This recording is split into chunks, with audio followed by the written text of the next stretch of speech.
What is up, guys? Welcome back to Wrestling Crossroads. As always, I am one half of your dynamic duo Twisted alongside Brother Pyro. What's up, y'all? We apologize for getting this out a couple days late. We were having technical difficulties, not only our side, but we were also having scheduling conflicts. So let's do our recap of AEW Revolution. Which I'm going to once more iterate. It was actually a really great show, especially with the fact that it wasn't bloated. Yes. You actually got a lot of crowd interaction by the time you hit your main event. Tony Khan, continue to do this, please and thank you. Real quick, 0 Hour, Lucha Bros and Mark Briscoe took on Varsity Athletes and Arya Daivari. Thank you. To no surprise, Mark Briscoe and the Lucha Brothers pick up the win. I'm okay with seeing that trio happen. Yeah. Again, at some point, any point. I know one of the things I was reading is that a lot of people were surprised that the Lucha Bros, who normally don't kind of coordinate their outfits, actually did this time, their ring gear. Yeah, so, no, I noticed that too. But for me, that wasn't that big an issue. Yeah, no. I don't think it was an issue for others. I just think it was something that was kind of surprising. So, yeah. Just pointing out my little tidbit, you know how I am. Okay. Why don't you start us off? So to start off the show, we had Chris Jericho take on Ricky Starks. This was actually a pretty good back and forth. It told a lot of storytelling, and Ricky Starks actually went in, not 100% because he did have his ribs taped up from a prior attack by the Jericho Appreciation Society. Yep. And they were banned from ringside. That didn't stop them from trying to interfere, though. No, that did not. But it was not necessarily to the advantage of Chris Jericho, as Ricky Starks was the one to pick up the win in this. I was really happy to see that. Just kind of Jericho putting over the young talent, yes. Showing the great respect for the locker room that he has, and him knowing. And if he's got to see something in Ricky Starks to be so willing to put him over. So I'm happy to see that, and I'm ready to see what's next for Ricky Starks. Do you see maybe a mid-card title shot? At some point in a TNT title run, it wouldn't be out of the question. Okay. And I think this is just kind of that first step to getting there. All right. Take us into the next one. All right. Final Burial.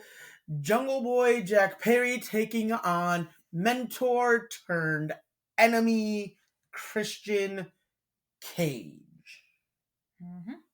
Great match. I think it hit every point that it needed to hit. Oh, yeah. Told every I think it was a really good way to hopefully wrap up this story. Oh, yeah. I think this is just such a natural ending for it. Picking up the win in very surprising fashion, I want to say, because this kind of brought out a side of him that nobody ever thought we'd see. Yeah. Jungle Boy Jack Perry.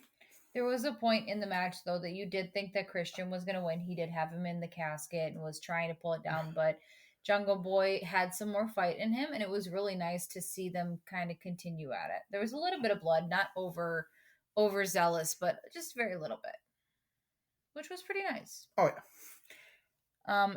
Into the next match, I know this is one that you were very excited about, so I'm going to actually let you take it. AEW's Trios Tag Team titles on the line. The Elite House of Black. What more can we ask for? Because, oh my God, a battle of these 6 men, these 2 teams, was amazing. And I have been clamoring for House of Black to get a shot at these Trios titles forever. There's a lot of really good spots in this match. Yes. You can definitely tell the Elite wasn't 100%, considering last Wednesday on Dynamite they did take a hit from House of Black. Yes. There was the moment early in the match, Omega and Malachi, that had the crowd just, this is awesome! Because it was. And I wouldn't mind seeing that match one-on-one at some point. I know people were also talking Omega and Buddy Matthews as well. Again, it wouldn't be a bad match because all 6 of these men are stellar athletes. Going in or continuing with the match, a lot of really cool spots, a lot of storytelling. Yeah, because you can tell the Elite wasn't necessarily ready to let go of that title, but House of Black was willing to do anything it took to win. I know there was Jamie Hayter spot, or not Jamie Hayter. I'm sorry, I'm getting ahead of myself in the match. Julia Hart.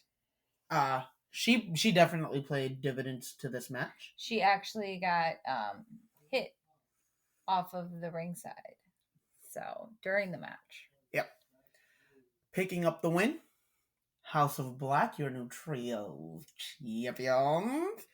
I know you're very excited about that. I'm excited to see who decides to step up to the plate. Who do you see as their next opponent? Who would you like to see as their next opponent? I wouldn't mind seeing a rerun, a rematch. I can also see Death Triangle at some point, because Death Triangle House of Black never disappoint. But in all seriousness, I don't know, I'd have to come back and think about that.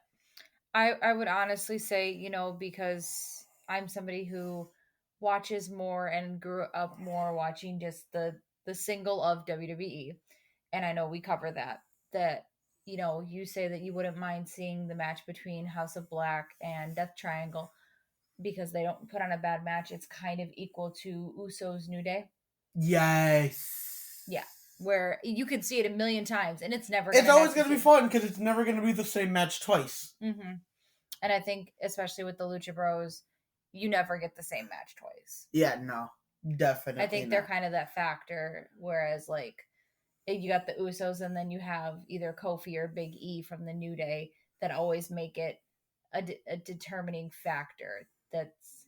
That's the whole, how different is this match going to be? But right now we're going to move on for a match that I know you were really excited about. I was. AEW Women's World Championship. This is a 3-way match. Jamie Hayter versus Saraya versus Ruby Soho. I gotta say, there were a couple points in this match that did kind of drag. Unfortunately, I think this was this match really did give the crowd a little bit more room to breathe. Just because, you don't want to go, and I think this pay-per-view really did. You don't necessarily want to do high stake, high spot. Well, you don't want to explode your crowd. No, I get that. I just personally, it had the storytelling, and I'll give it that.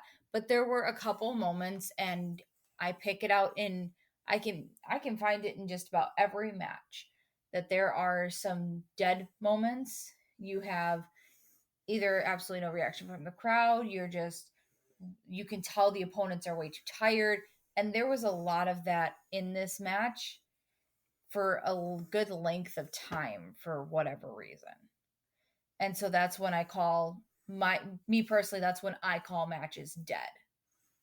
Is when you can tell that they've taken too much out of them too early and they're just kind of done. More or less. Okay. There was an interesting spot where Jamie Hayter, as she likes to show off her strength, where she suplexed both Saraya and Soho. That's right. And then, of course, you always got the interference on the outside, Britt Baker and Toni Storm as well. I was saying, because we're not gonna sit here and act like Toni Storm ain't decided to stick her nose where it ain't belong. Oh no, I completely know. But that had nothing to do with you. But ultimately, picking up the win, we saw Jamie Hayter retain her title. And then, I know where we're going. I was going to say, I'm not going to forget. We were talking about this earlier. We then saw, kind of a standoff between the Hayter Baker side and Saraya Storm, because Storm came in to attack. And obviously Soho, who's been caught in the middle these past couple weeks, finally made her decision. And she chose Saraya and Toni Storm, turning herself heel. Like we talked about earlier, I don't think this is really going to work for her. This is very Excuse me. She definitely is more of a singles star. We realized that back with the Riot Squad in WWE. I mean, they at least made the Riot Squad work. Yes, but at this point though, you are really just getting real generic, a real generic NWO feel. Yeah. Of like, hey, we were 3 really decent names in a rival company, and now we're coming in and taking you over. Yeah. I think I'm just kind of... Hence the attack and spray paints, but yeah, we're gonna try to copy the NWO.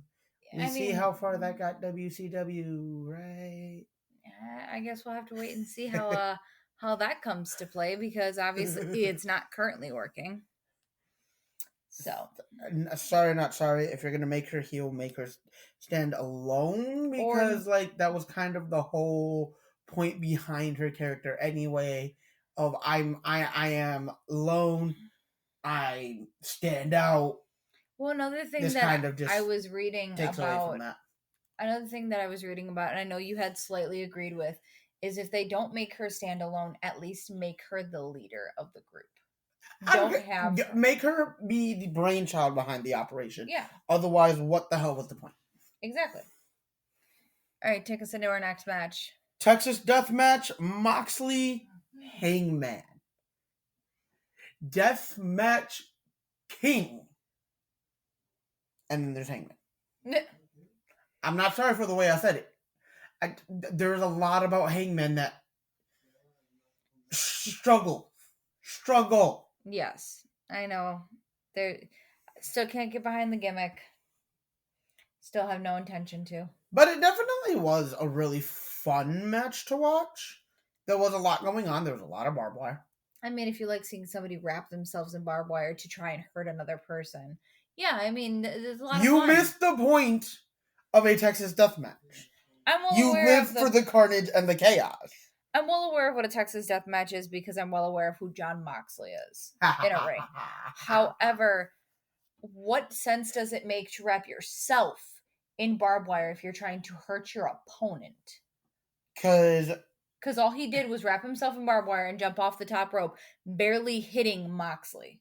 Okay, but I do want to point this out. The barbed wire was going to play a role anyway, whether he wrapped it on Moxley and then jumped, or jumped and wrapped himself in it. He was going to catch the side effects. He was going to get hit with it too. So really, when it comes to barbed wire, what the hell did it matter? I mean, we also got to see a fork being stabbed into Hangman's face. A couple of times. Fork. That's a new definition to forking. Very new. There was a lot of blood. Yes. We got to see Jon Moxley carve at Hangman's back, which was slightly disturbing, just because you knew he was more or less intending for his nails to be the thing that broke the skin. And they kind of worked. Yeah. I mean, it worked for and the purpose that it did. Or at least it worked after he used the barbed wire to do it. I would say so, yeah. The barbed wire toughened up the skin, and then Moxley said, I now identify as a cat. Scratch. All right, why don't you take us into the ending of this match and the winner? All right, so for those of you that don't know the rules, it is submission or knockout. And in a surprise turn of events, here I am, thinking Moxley, because, this is his specialty, this is his wheelhouse. Adam Page actually picked up the win. Mm-hmm. And tell us how. Was it Tempo? Mm-hmm. Okay, I was like... He choked him out, causing Jon Moxley to tap with a steel chain. Oh, yes. With the chain. I'm sorry, I couldn't... There was a lot that went on, so that part actually did kind of escape my memory. He pretty much choked Moxley because he threw him over the side of the ring and hung him, essentially, to make him tap out. He used the chain as a noose. Nowhere in the rule book does that say you cannot attempt to hang your opponent. And this is why you love Texas death matches. Because that was an attempt at death. Oy All right, moving into the next match where we don't have attempts at death. We have the TNT Championship on the line. TNT Championship on the line. Samoa Joe versus Wardlow. This, as per usual, a lot of heavy hitting. There was a bit of high flying from Wardlow. It told the story it needed to of somebody who feels that they needed to retain their championship. But you can also see how personal it was, especially for Wardlow. Yes. Considering Joe did really turn his back on him. Mm-hmm. And he took away the one thing that Wardlow kind of cared about more than the title. His hair. Because he had such a sentimental attachment to it, yes. And I mean, Joe played with fire and he got burned in the end because your new TNT champion, Wardlow. I am excited for Wednesday. Yes. Wardlow takes on Powerhouse Hobbs, the winner of the Face of the Revolution ladder match from this past Wednesday. Yeah. I'm very excited, but do you want to tell everybody how he won? He choked out Joe. Mm-hmm. And that's the tone in my voice isn't me trying to remember. The tone in my voice is shock. Yes. Because Samoa Joe was known as the submission machine. Samoa submission machine. Like he is known specifically for making you tap out or pass out.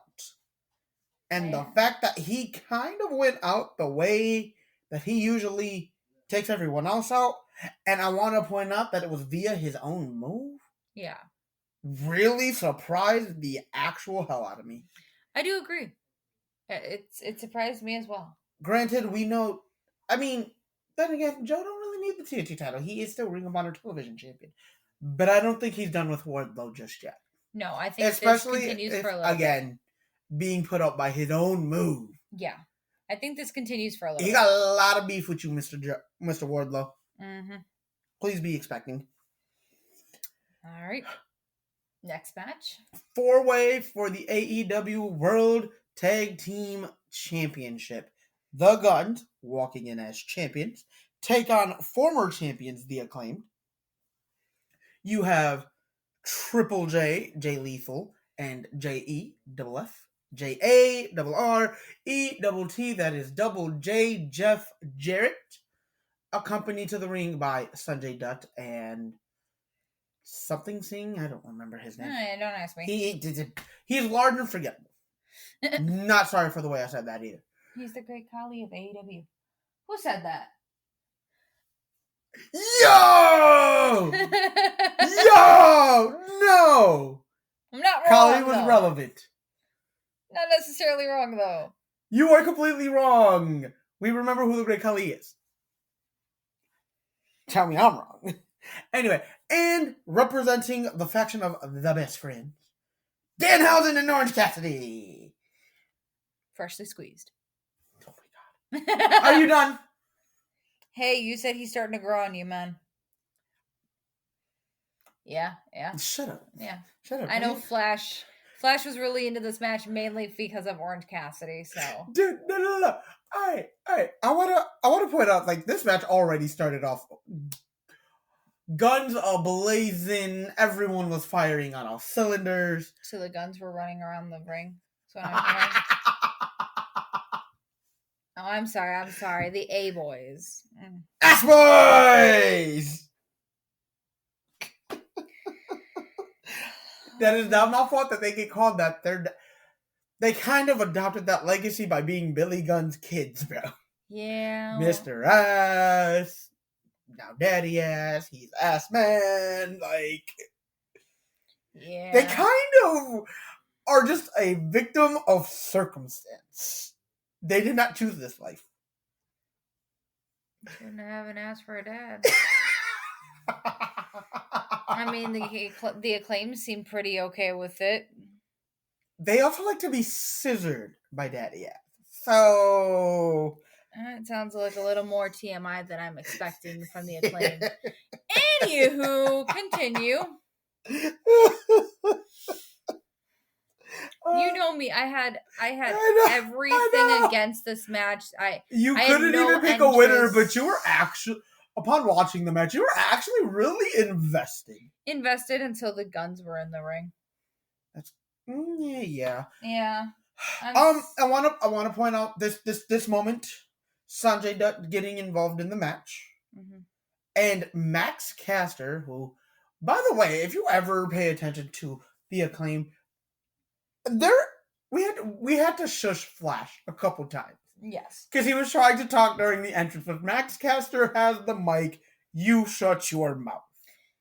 Love y'all. My hand goes up, your mouth goes shut. No. Max Caster has the mic, your mouth goes shut. Yes. Because it is always entertaining. You are not the biggest fan of the Acclaim, but as soon as he comes out and starts spitting them bars, you are invested. I mean, I at least like to hear the disses that he does bring. Because they're funny. Yeah. And I mean, that's pretty much the only thing I like about the Acclaimed. You know what? I'll take it. It's progress. Because before, it was nothing about them. Oh, they really didn't have much going for them when they were all together. We've made progress here. Anywho, let's get into the match. You're like taking away everything from the match to talk about my hate of these people. Yes. Because it's unfair and unjust. But anyway, so as the match goes on, we get a small Kurt Angle tribute that I seem to be the only one in the room to have noticed. I looked away for 30 seconds, that's why. So sorry. The imitation of the straps coming down, the Olympic slam on Sanjay Dutt. You missed a great moment. I missed a great moment, and then we went to go rewind it. Peacock Bleacher Report decided to spaz out like it usually does. Yes. Picking up the win. However,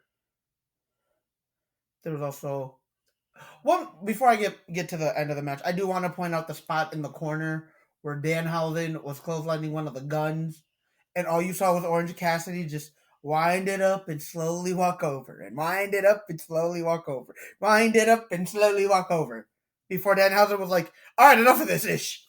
Here." And I think that's why Flash loves Orange Cassidy.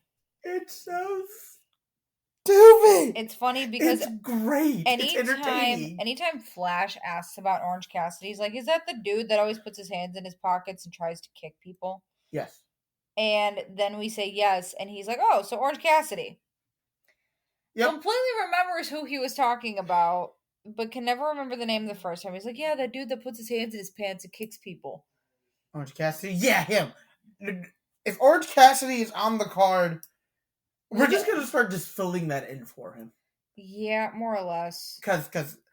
But picking up the win, retaining the titles, the Guns. Now let's talk about post-match, because you absolutely enjoyed every moment of it. So please, my dear sister, take it away. FTR returns. Oh, I'm so happy we haven't seen them in AEW since December of last year, since the end of last year when they were kind of on a losing streak with all their titles kind of leaving them. End of last year, beginning of this year, yep. Yep, and so them returning, they made a pretty bold statement to the Guns. We coming for you next. That they're coming for their titles, and because there was no words, just brawl. And I love it, and I can't absolutely wait to see lost your damn mind. I love it. I can't wait to see it. I cannot wait for my boys FTR to get some gold. Top guys, bro. Top guys. I am excited for it. I am so excited for that because I have genuinely missed FTR. I've always loved everything about them. Yeah. Because they are that damn good. FTR are my top guys. Totally. They're my favorite tag team in all of AEW. They're your favorite. They're one of your favorite tag teams in all of professional wrestling to ever exist. Yes. Okay. Entirely, yes. Yeah, I was gonna say they are easily your top 3 for sure. However, if not the top 1, top 3. However, I really wish that Dax Harwood would shave his mustache. The 80s porn stash? I can't the 80s porn stash? I can't do the porn stash, I'm sorry. But it's him. I swear, if he at least grew out like a little goatee with it, maybe if he trimmed it up just a little bit, but like if he shaves that, we're not gonna recognize who he is. It's kind of his signature look. Am I wrong? I mean, not when they were back as the Revival. That was a different time. Yeah. But you're saying it's his signature look. Not it really is at the moment. Like at the moment, I mean, I would still like to get the porn stash gone. That's just me personally. Anywho. So nitpicky. I have my reasons. Leave me be. At least. You know what? Let me not make my comment because this is a family show. Yes. Yeah. Yeah. Keep your mouth shut. We don't do explicit content here. All right. I don't want to have to fill that out. All right. Anyways. All right. I'm announcing and you're taking over, okay? Okay. All right. So the main event for the AEW World Championship was a 60-minute Iron Man match between MJF and Bryan Danielson. Yes. And now, Pyro, take it away. Tell us what happened. All right, welcome to the Pyro Show.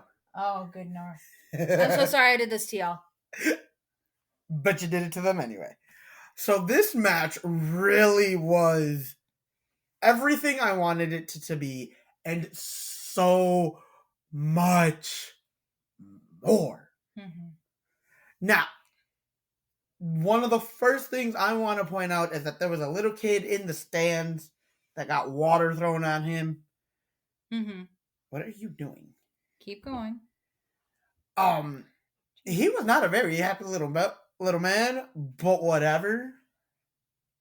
Like, bro, you are now one of the most viewed clips on AEW. Because we are going to continue to relive that as wrestling fans.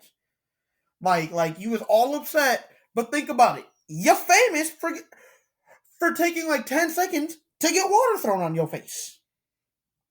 I'm sorry if that was me as a parent. He didn't get it thrown on his face. He just got it thrown on like his chest area. But like, the point I'm trying to make. He was upset. Mom was upset. They weren't part of the spot initially. That's why. I mean, I see the reasoning for the upsetness, but yeah, get your ish together, okay? But all right, there are so many in that first, like, before the first fall, we had so many near falls. One of your favorite moments was the human rolling ball. Yes, because they got each other in a schoolboy, and Bryan went for the first attempt, and then MJF was able to roll and get Danny, and they literally just went in a big ass circle around the ring. Just like the referee just sat there like, I don't know if I should get down and what? I can't do this. They did that a couple times. Oh yeah, but no, so many great pinfall opportunities, so many close calls. It took about a half hour before we got our first fall, which is really impressive. And who was our first fall by? Bryan Danielson. Yes. And then fast forward a little bit. Mm-hmm. MJF sacrifices a fall. Yes. With the low blow, a blatant low blow. Which puts Bryan up 2-0. Mm-hmm. But as soon as he does it, picks up two really quick ones of his own. And then tries to go for a third. And almost got that. Like, almost got that. Like yes, Augusta Wynn came and blew the referee's hand. That's why he didn't get it. That close. Yeah. No, I agree. Could have been a piece of paper. Or, as Flash likes to say, a piece of bologna. I mean, yeah. And then he stepped out of the ring to grab a water bottle. Yeah, no, and Taz, I love that Taz kept commentating on, like, why do you keep, like, if you were just, like, quick swig and swallow, or a quick swig and spit, fine, but why are you swallowing it? And that's going to gas you, like, that's going to gas you out. That's going to fill you up. It's going to burn you out a lot quicker because now you're going in there with a lot fuller of a stomach, a lot fuller of a bladder, whatever. Yeah. That's doing you more harm than it is good. Yes. So like, and the continuation of it throughout the night, throughout the match, was wow. Like, why would you do that? You know. No, totally understandable. But so many. Let's see. We had the table spot. Yes. That was a lot of fun because I think it really just showed that segment right there just went and showed exactly the exact lengths MJF was willing to go to keep the title that he has been gunning for the last 3-4 years now. Yes. But I'm not going to take anything away from Mr. Bryan Danielson because he didn't go down without a fight. No. There was also a point where we got to see MJF busted open. Yes. Not as much blood as, other competitors. But still. Oh, no. He was still rocking the Crimson Mask. Surprisingly, when you actually go back and look at the amount of blood that we've had on that card, or this card specifically, he bled more than Jon Moxley even. And that's surprising because it's Moxley. Yeah. You touch Moxley the wrong way and it's just blood. Yeah. Just poke you in the forehead. Blood. Yeah, well, you said it once it happened. MJF's a bleeder. Oh yeah, he really is. He really is. Like, it was nice. Like I said, it's something, again, you don't really see often, and again, it shows you what this meant to both men. He took that punishment, he took that blood, and it still kept going. At one point we do get tied at 3 apiece. Yes. And in the closing moments, we have MJF tied up. I want to point out the veteran move and mindset of Bryan Danielson. Anytime Mox or MJF would get to the rope to break a submission, the ref would start yelling at him to get off, whatever. By like 1 or 2 count. Yeah. At like 1 or 2. And Bryan would look at the ref in the most arrogant tone of voice. I have till 5, ref. I have till the count of 5, ref. Like, he knows those rules. That tells you he knows how to exploit each and every little rule and loophole and that just comes from years of experience. Exactly. Which was kind of fun to kind of see that side come out of him. Because you don't see it often, but when it does. I think it was mainly because, we know how the AEW refs are. They like to pick and choose the rules of the ref book that they work on. I'm going to say this, though. The referees for this pay-per-view seemingly had a lot more of their shit together. So they went to a WWE training camp is what I'm hearing. They went to literally anywhere the hell else that wasn't AEW. And actually sat and learned. Is how I'm going to put it. Now, closing moments. I think it was a cloverleaf or crossface. Crossface, I believe. Thank you. That man has so many submission holds. It's hard to keep up. You know what? It was a submission hold. We're gonna go with that. And as time expires, as soon as the time expired, we hit 0. MJF taps. 2 more seconds. 2 more seconds. And Bryan Danielson walks out. Your champion. He is watching the clock the entire time. Yes. Now, unfortunately, Bleacher Report once again decided it was going to be an hole. And cut out, so we had to look this up on socials. Yes. Tony Schiavone comes down and is like, hey, this is going to go into sudden death. We need a winner. Yes. Picking up the win. 4th and deciding fall. Walking out of AEW Revolution. Still AEW World Champion MJF. I'm excited to see his next challenger. I'm excited to see how he addresses all of this. It's going to be fun. I know you're excited to see what he does as a champion. Oh my god, yes. I want to I want to acknowledge something, though, that I noticed. There was a theme with each winner of the match. Yes, we were discussing this earlier. The most vetted competitors are all the ones that took the L's. Yes. Like, and I'm not saying, like a Jamie Hayter isn't experienced to be classified as a vet, or an Adam Cole, or I'm not sorry. An Adam Page. An Adam Page, or, any member of the House of Black, because none of them are necessarily vets, but compared to the guys that they were in the ring with, they're not necessarily newbies. They're not exactly rookies, but in the world of AEW, they're not necessarily the most vetted in that locker room, per se. And a lot of these resumes, when you look, aren't as long. I mean, like, I think it was, I want to say it was the ringing in of a new generation. Yes, that was something that we were talking about. I mean, you look back at again, a lot of the Chris Jericho versus Ricky Starks. Ricky Starks picked up the win. And Jericho's been all over. He's been doing this for like 40 years. Yep. Christian Cage. Yep. I remember growing up, like, that man who took the loss to Jack Perry. We look in the women's match. We were Soraya, who's been doing this since she was 17. Guess what? She's like 30. Yeah. You got Ruby Soho, who's been doing this a lot longer than Jamie Hayter. And then we go on to Jon Moxley and Adam and then Page. You go into Samoa Joe Wardlow. Joe's got a list of career accolades, and just time a mile long. The most experienced tag team in the AEW Tag Team Championship match, Jeff Jarrett and Jay Lethal.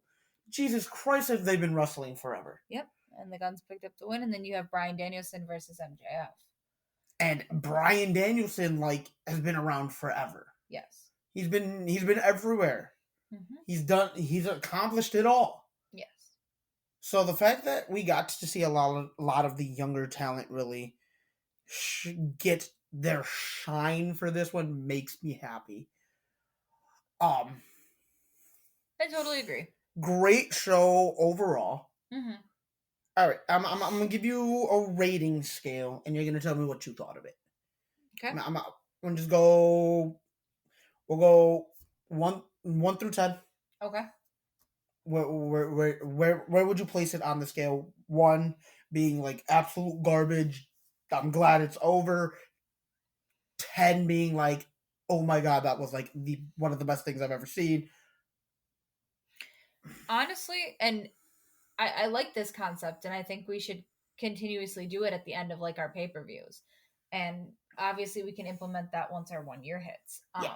Which will be in a few weeks. But I do want to say I would give this a 7.5. It's very high on the rating scale, I think, for an AEW pay-per-view, but at the same time, it wasn't overly bloated. I made it through the entire match. You actually made it through the fact that you made it through the show. And we didn't have to pick up the next morning. We didn't have to pick up the next morning. We didn't have to pause and take a break the same night. Yes. You didn't blink and hey, what happened? Yes. Because of how much. It's all right. I'm gonna definitely say a 7 or an 8 from me personally. Again, really great show. One of the better AEW shows they put on. Yeah. In a while. And the fact that I was able to sit through it and watch it continuously and be as invested as I really wanted to really helped me. And again, I think the way it ended with kind of a showcasing of younger talent picking up the mantle, we're ready to carry this company on our back. We're ready to do what it takes. Yeah. I totally agree. Phenomenal. All right, but before we sign off. Yes. Wrong show. Whatever, I don't care at the moment. I want to take a moment to acknowledge something that happened in the realm of the WWE. Yes. NXT had a very special show. The last real big show before, their upcoming event, Mania Weekend Stand and Deliver. Roxanne Perez, Meiko Satomura, NXT Women's title match. Yes. Post-match, Roxanne didn't necessarily have a lot of her footing under her, and she did collapse. I don't know if it was dehydration, a concussion, whatever it may be. Yeah. She was rolled out. She was taken out. on a stretcher. There was a lot of like medical personnel involved. Like you can definitely tell like this wasn't necessarily part of the show because it caught everybody off guard. The ref that just announced the winner, or Mako, who was trying to have a moment of celebration with her in the middle of the ring. Yeah, like Booker T and what the hell is his name? I'll never remember. Oh, okay. Like they completely stopped what they were saying as soon as she hit the mat. Just like you saw the awe of the crowd. Just like it fell silent. Yes. That like music stopped immediately and everybody got in and got what they like, needed to. Everybody acted very quickly. You even saw Michaels come out there and try to help put the oxygen mask on and whatnot. And he walked out with her to the ambulance. So like all the respect in the world for Mako for knowing for initially calling for like more medical staff and whatnot. Yeah. For Michaels for being able to just leap up and do what he needed to do to protect his star. And I'm hoping all is well. I'm hoping next Tuesday. Wishes to her. Next Tuesday we get an update. Because I mean, please pay attention to socials for anything. Speedy recovery, because you hate to see it happen, especially to such a young, like I'm not even going to say talent, just a young person. She's 21. Yeah. 21. She is just starting right now. Yeah. So like, I definitely don't want to see anything take any of her time away from us and away from what she loves. Yeah, no, I completely get it. So well wishes to her and to her family for that. Hopefully we have updates by next Tuesday. But all right, this has been Wrestling Crossroads with myself and Twisted. We see you March 31st for Supercard of Honor. And then that leads into the wrestling equivalent to the Super Bowl. That leads into Mania weekend. Yes, where we will have a lot for you. So upcoming, we will you'll know more about our situation then. Oh yeah. We'll definitely have a few extra voices with us. Oh yeah. Just because it's a big one that also will mark the 1 year. That'll also give us 1 year on the books, in the books.